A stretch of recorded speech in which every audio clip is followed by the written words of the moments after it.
Here's your host, Alex Garrett. Well, it is January 20th, and no matter what the year, every 4 years, it's an inauguration day. A year ago today was the inauguration of President Joe Biden, but I've got with me a White House official from the Vice President Gore, President Bill Clinton days, Lawrence Haas, and available through Newman Communications, who's going to talk about the Kennedys. But first, I want to get your take, Lawrence, on what January 20th means to you every 4 years when you were at those inaugurations, I'm sure. Yes, well, obviously, it's a very special day. It is a day when America sort of shows the world what it's about, peaceful transfer of power. And it's also an exciting day in terms of a president stepping up and delivering a message about what he hopes to accomplish in the next 4 years. And for anyone with any historical bent, when you think about January 20th, speaking of the Kennedys, it is very difficult not to think immediately about Jack Kennedy's inaugural address in 1961, so 61 years ago, and just the majesty of that speech. And it's widely been regarded as among the top 3 or 4 presidential inaugural addresses of all time. And tell us a bit about that. I know you do have a book out. It's called The Kennedys in the World, How Jack, Bobby, and Ted Remade America's Empire. Jack, of course, is JFK. So, I mean, it seems like you really followed these guys, and you obviously love JFK. So what was his message to the world on January 20th, 1960, as you just stated? Well, it was very much a message of strength and renewal.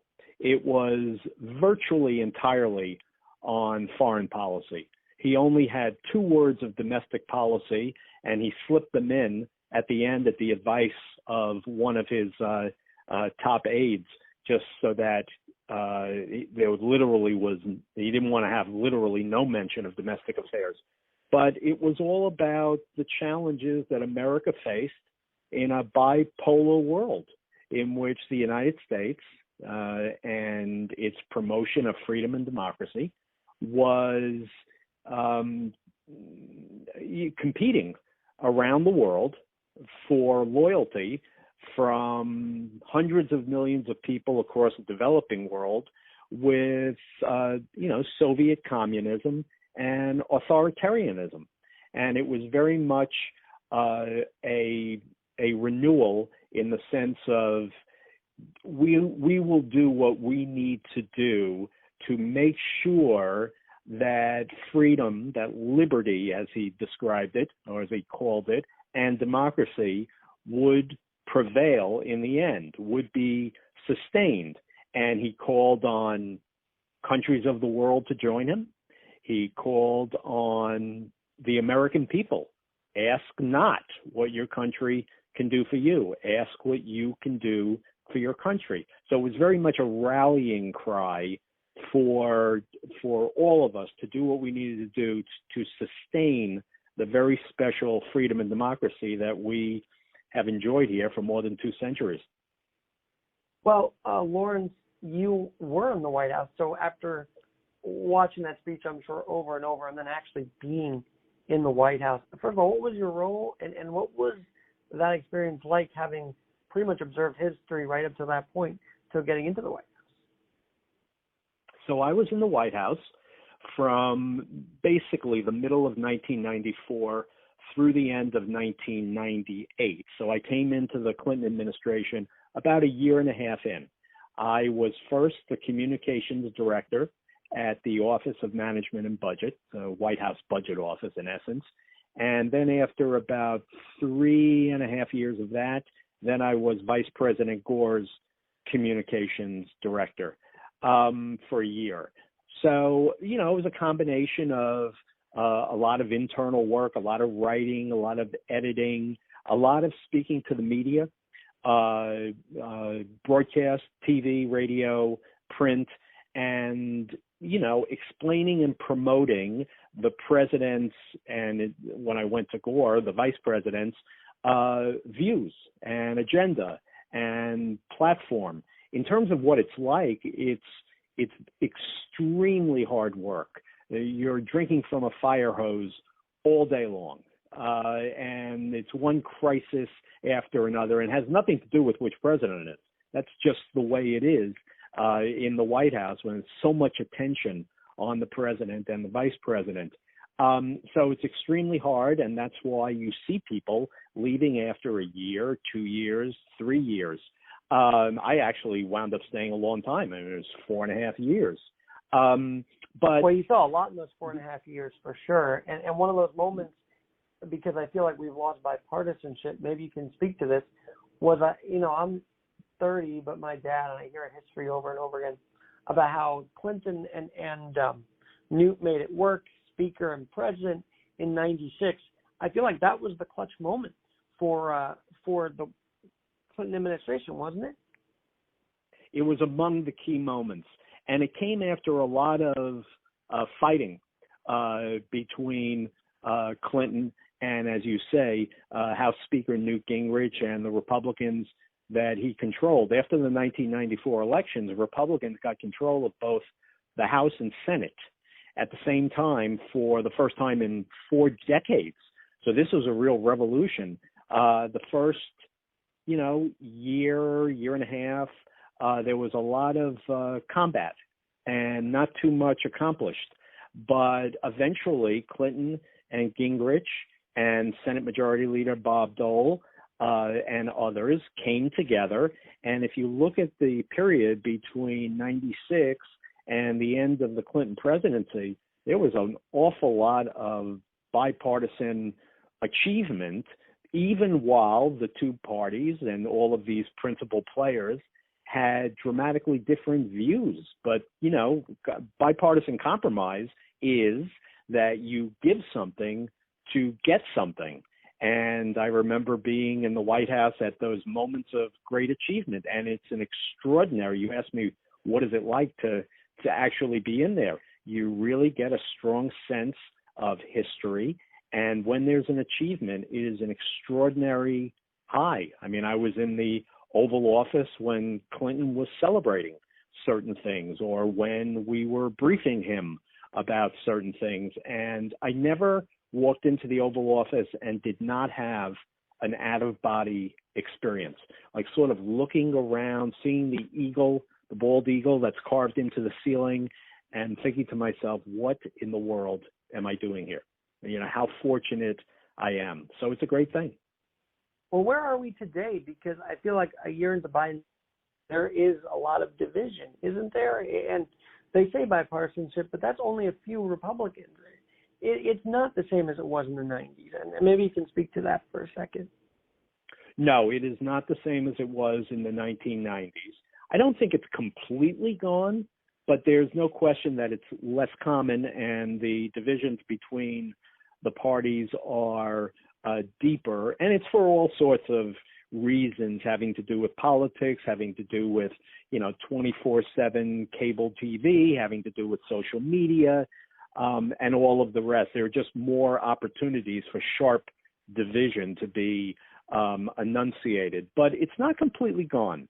There's a broad bipartisan consensus in Washington, it seems to me, with regard to policy toward China, that the United States over the last 20 or 30 years has been too soft, and we need to, take China as a rising power and a threatening power more seriously. Last year, we had a big bipartisan infrastructure bill with 19 Republican senators. That's 19 out of 50. That's not too bad. And all the Democrats, I believe. So it happens. But I take your point that it's harder now.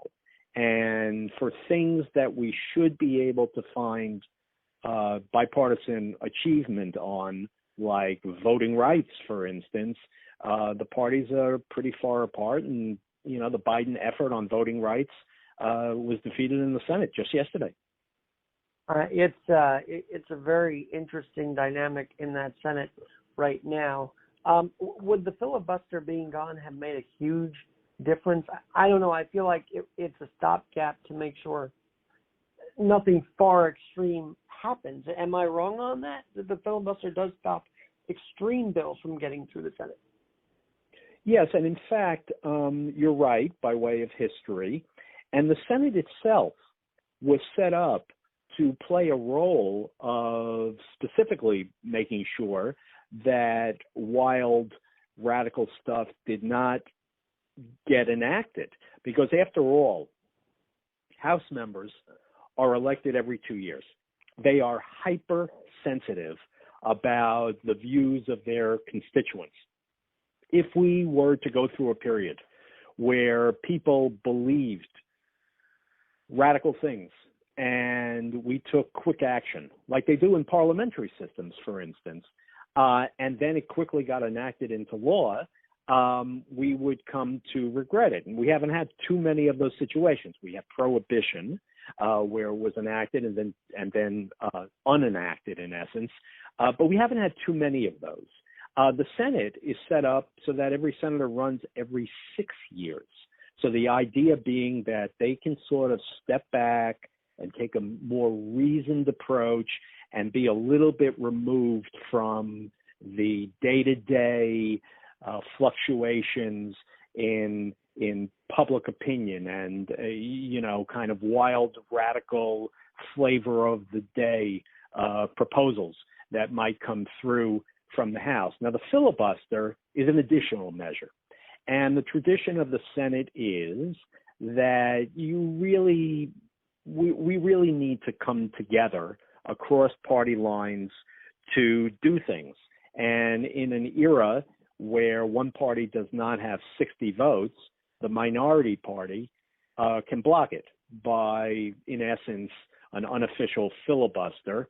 And you need 60 votes to end debate on something. And that's really what's been happening. Now, the difference is that filibusters used to be relatively rare. Now they're essentially happening on almost every piece of legislation. So I do agree that eliminating the filibuster would fundamentally change the nature of the Senate, and I don't think that was a good thing. On the other hand, I do think there are ways you can rein it in, for instance, by forcing people who are trying to filibuster to literally filibuster. That is, to stay on the Senate floor and keep control of the floor and keep talking until they're worn out. That's what a famous filibuster is. It's been extended far beyond that now, and I think it has been getting carried away in recent years, and it's hurting presidents of both parties. I'll get to President Biden in a minute, but your book, as I mentioned earlier, I'm talking with Lawrence Haas on Alex Garrett podcast. In your book, The Kennedys in the World, How Jack, Bobby, and Ted Remade America's Empire. What do you hope today's politicos learn from this book? Well, this is basically a new story about the Kennedys. We know a lot about them, but, you explore more and you find out new things. Everybody knows that Joe and Rose Kennedy groomed their sons for great achievement, great success. But what nobody has focused on is they focused them to look abroad, to think about the world beyond America's borders, to learn about the world, care about the world, and once they were in a position of power, shape America's role in the world, and through that, improve the world itself. And you see over the course of more than 60 years of the post-World War II period, all three of the brothers proving extremely influential in terms of America's role, things like outreach to the developing world to try to, enrich loyalty to the United States, things like, imposing sanctions on South Africa over apartheid, which Teddy Kennedy was extremely involved in. In earlier years, things like the savvy that Jack Kennedy as president showed in peacefully resolving the Cuban Missile Crisis. I mean, these three gentlemen, Jack, Bobby, and Ted, in their upbringing, they all traveled extensively around the world, met foreign leaders, learned about cultures, learned about ideologies, and put all of it to great use. All three of them, I bet you don't know, because almost nobody does, served as foreign correspondents in their youth as part of their travel. So Jack worked for Hearst newspapers, Bobby wrote articles from the Middle East for the Boston Post, and Ted from Africa wrote articles for the International News Service. If there's anything I want to get across, other than the fact that this is a great new human interest story about these three iconic brothers, how they were raised and what they accomplished, I think I'd like to get across and remind current lawmakers of the unique role that the United States continues to play around the world and the essential role that it plays. I mean, if we kind of close our borders and pull in our reins and not engage as much as we used to in the world, freedom and democracy are going to continue to decline around the world as they have for the last 12 years. And that's not a good thing, not only for the world, it's not a good thing for the United States, because we are freer, safer, and more prosperous if the world is freer, safer, and more prosperous. So I hope people dig in, learn more about the Kennedys, and understand and take the lesson from the seriousness with which they took America's unique role in making the world a better place. I feel like speaking of seriousness, the release of documents in the JFK's assassination is more like feeding to the conspiracies of it, but is there some serious that we need to know about to this day, that these documents should be released, should not be released? What are your take on all that? Well, I think people have, well-reasoned skepticism about the Warren Commission findings that it was, the assassination was by Lee Harvey Oswald, and he was a lone gunman, and he wasn't, acting at the behest of anybody else.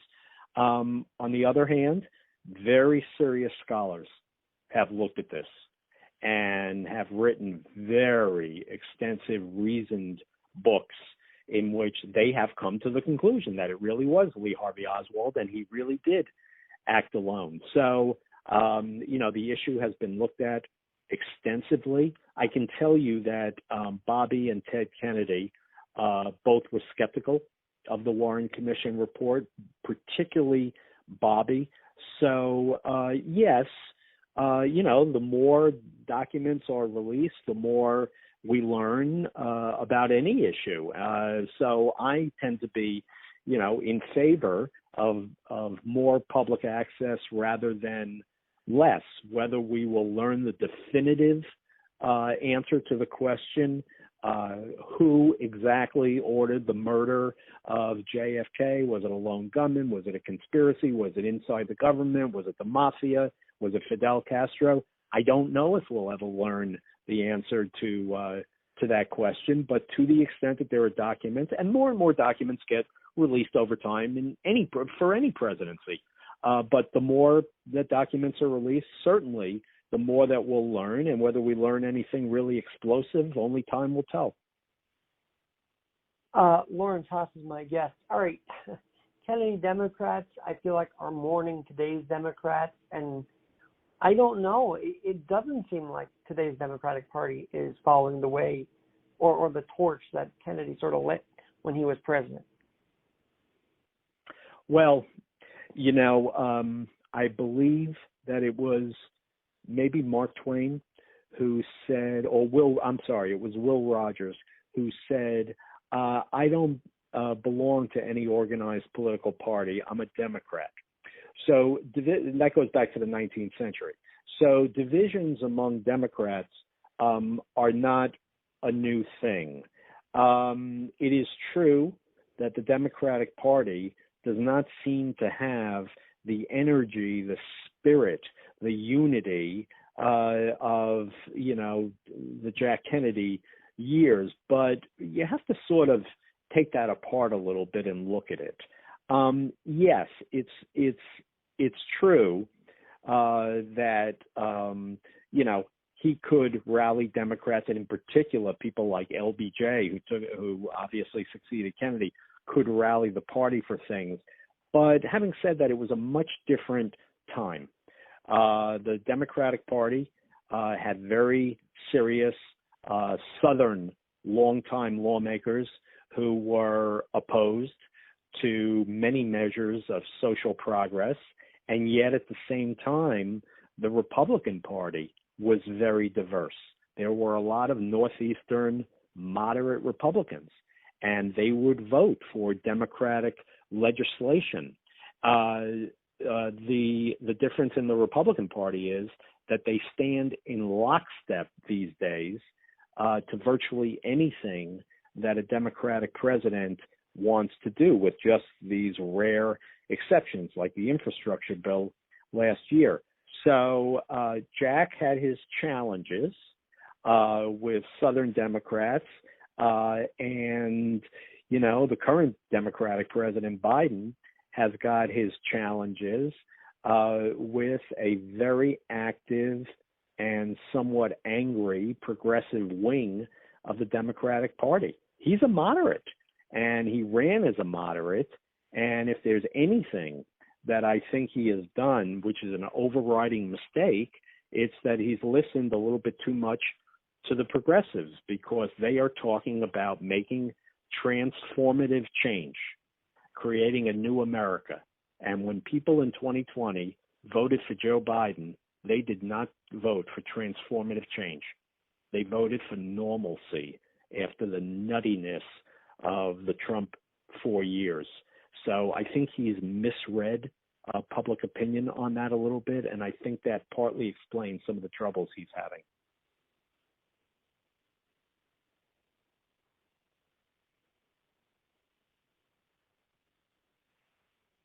Lawrence, I'm here. The other thing, and I know progressives kind of scares the moderate Democrats for sure, and I mean it scares me because I feel like they want to take us to a different level. But I want to focus on Biden. His year, it feels like a long year, to be honest, and it just seems like there's been things one after the other. Is it wrong to say he's had a shaky first year? I think it's an overstatement to suggest that it's just been one crisis after the other. I mean, think about it. He came in to office and with COVID raging. Obviously, we've had our ups and downs with that, but he doesn't fully control what goes on. After all, there are these states all across the country with state leaders, local leaders in open defiance of what the federal government under Biden wants to do to control this virus. I think he's worked very hard. I think he's made real progress, but he's got a lot of obstacles in his way. Secondly, he came in with the economy in the dumps, and at the moment it's roaring, and he doesn't get nearly the credit that he deserves. I mean, he pushed through an America Rescue Plan in early 2021, which provided real support for the economy and real relief for people, millions, tens of millions of people all over the country who were suffering. And people tend to forget that that occurred. Now, having said that, obviously, he's had certain problems. I mean, his signature legislation, the Build Back Better legislation, as he calls it, is tied up in the Senate and probably cannot be passed in the form in which he hoped it would be after long negotiations, and probably is going to have to be broken up into little parts. That is clearly a failure, no doubt about it. And of course, we had the crisis of the pullout in Afghanistan, which, was not planned well, seemed to be rushed, and we've left that country now once again under the control of the Taliban. So that's been problematic. On the other hand, there's a lot of, with the president, there's always a lot of on the one hand, on the other hand. On the other hand, I think he's restored American leadership over the Western alliance. I mean, after all, Donald Trump thought that the allies were enemies. And I think Biden's done an awful lot to repair the relationship with, the Western allies in Europe, the Asian allies, Japan and others, at a time when China is confronting the United States in the Pacific. So he's had a lot of challenges on his plate. It's been a mixed bag. I think that he doesn't get the credit he deserves for things that he's done, but there is no question that he has made mistakes, and there are things that have not gone well. There's no question about it. And I appreciate your candidness on Alex Garrett Podcasting, Lawrence. Thank you so much for doing this today. One last thought. Sirhan does not get granted parole, and I want to put a Kennedy into this. So is that a good thing for Kennedy fans that he was not granted parole by Newsom? What is your take on that? I think it's a good thing that he wasn't granted parole. Robert Kennedy Jr., for some reason, has become a conspiracist, a conspiracy theory promoter. And among his various nutty conspiracies is that his thinking, after talking to Sirhan, that he wasn't the murderer. His siblings have denounced him, and his siblings have argued that Sirhan should not be granted parole. And frankly, he was convicted of first-degree murder, and I see no reason why he should be released, pardoned, excused in any way. I mean, how blatant a murder was that? It was out in the open. He clearly planned it in advance. He destroyed the life of an individual. He destroyed the life of a family, and he destroyed the hopes of tens of millions of people across America. I see no justification for him getting out of prison early. Well, I really appreciate this conversation. Would you mind coming back on another edition as we roll along here in 2022? I would be delighted. Thanks so much for having me. Where can we find you, finally, your social medias and whatnot? Oh, well, I'm on Twitter. Larry Haas, at Larry Haas, online. I am on Facebook, but I take great pride in the books that I write. So I should tell you that The Kennedys in the World is readily available on Amazon and through your local bookstore. If it's not on the shelf, certainly they can order it. That's true of my earlier books as well. And the other thing that I do that's part of my public persona is that I write columns of foreign policy normally once every 2 weeks, and they show up in places like Newsweek and the National Interest and The Hill.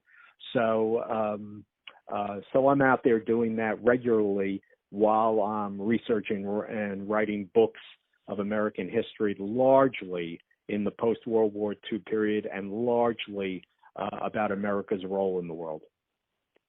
Well, we look forward to reading those, and catch him on Twitter and just catch his podcast. And thank you so much, Lawrence, for joining me, and we'll have you back. That would be wonderful. Thanks for having me. That was former White House official Lawrence Haas. Thanks to Newman Communications again for making him available to us at Alex Garrett Podcasting, and we'll talk to you soon.